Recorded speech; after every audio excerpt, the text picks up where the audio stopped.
देश भर में कांग्रेस द्वारा ईडी का विरोध किया जा रहा है। वहीं वडोदरा में कांग्रेस के कार्यकर्ताओं को वडोदरा पुलिस के द्वारा डिटेन किया गया। आज देश भर में नेशनल हेराल्ड के इस मामले कांग्रेस ईडी का विरोध कर रही है। ऐसे में वडोदरा शहर में कांग्रेस के विरोध से पहले ही एक्शन देखा गया। वडोदरा में कांग्रेस का कार्यकर्ताओं को विरोध से पहले ही पुलिस ने डिटेन किया। इस मौके पर वडोदरा कांग्रेस अध्यक्ष ऋत्विक जोशी, पुष्पा वाघेला समेत के कई पदाधिकारी कार्यकर्ता शामिल थे। લોકશાહી નથી, લોકશાહી હોય તો કોઈ ઇન્સિડન્ટ એવું બને, મારામારી હોય, આવું તેવું હોય તો પોલીસ પકડે, એનો કોઈ વાંધો નથી। પણ આ તો આવો ને પકડો એ થોડી ચાલે કઈ। લે ભાઈ ગાડી છે તમારી પાસે કે મારી ગાડી આવું? પોલીસ को आगे करती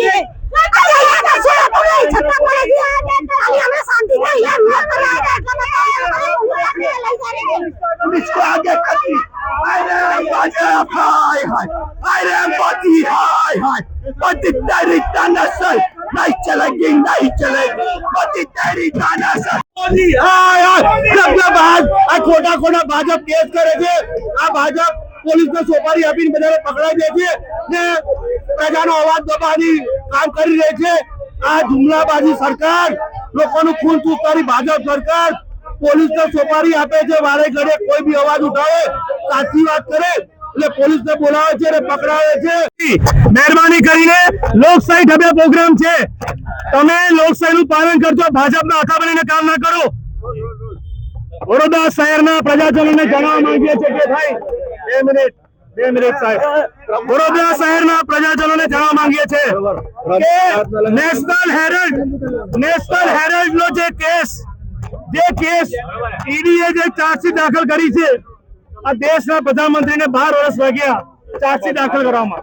નેશનલ હેરાલ્ડ એ આઝાદી પહેલાનો ન્યૂઝપેપર છે, આઝાદી પહેલાનો ન્યૂઝપેપર છે અને મારી પાછળ ના પડે કોઈને હાથ નથી લગાવવાનો ભાઈ। ભાઈ બસ અરે ઉભો રે, ઈરો બોલે, કોઈ પોલીસ હાથ નહીં લગાવે પ્લીઝ। બરાબર છે, આ આઝાદી પહેલાનો ન્યૂઝપેપર છે અને આ ન્યૂઝપેપરમાં જે કોઈ જાતનો કોઈ પ્રોફિટ નહીં, નોન પ્રોફિટ કંપની, અને એમાં બોગસ કેસ કરીને જે અમારા નેતાઓ પર કેસ કર્યા છે એને સખત શબ્દોમાં વખોડીએ છે। તમે જુઓ, આટલી પોલીસ વડોદરા શહેરમાં ગુનાઓને કંટ્રોલ કરવામાં રાખવામાં આવે તો વડોદરા શહેરમાં ગુનાખોરી ના વધે। પણ ભાઈ નહીં, તમે મને હાથ લગાવી શકો। અમારા નેતા રાહુલ ગાંધીજી, નરેન્દ્ર મોદી ગભરાઈ ગયા। કેમ? રાહુલ ગાંધી ગુજરાતમાં આવ્યા, राहुल गांधी लोकसभा में देश का प्रधानमंत्री ने गृहमंत्री ने कीधु आपको चुनाव में हराएंगे, डंके की चोट पर हराएंगे। राहुल गांधी गुजरात में आया, नरेंद्र मोदी, अमित शाह घबराई गया। માટે ગુજરાત માં આયા ત્યારે તમે ઈડી ને ચાર્જશીટ દાખલ કરી અને આ તમે જુઓ, આ આઈટી, સીબીઆઈ, ઈડી, આ બધા દેશના પ્રધાનમંત્રીના સંવૈધાનિક સંસ્થાઓનો દુરુપયોગ થઈ રહ્યો છે।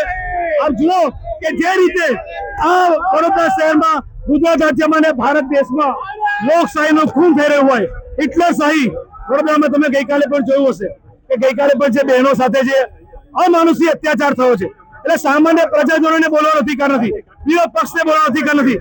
અને પોલીસ તમે જુઓ, ભાજપના ઇશારે કામ કરે। દેશના પ્રધાનમંત્રી શરમ કરો।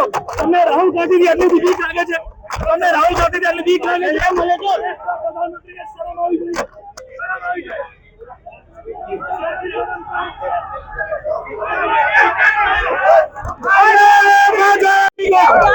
नरेंद्र मोदी घबराई गया, अमित शाह घबराई गया, राहुल गांधी जी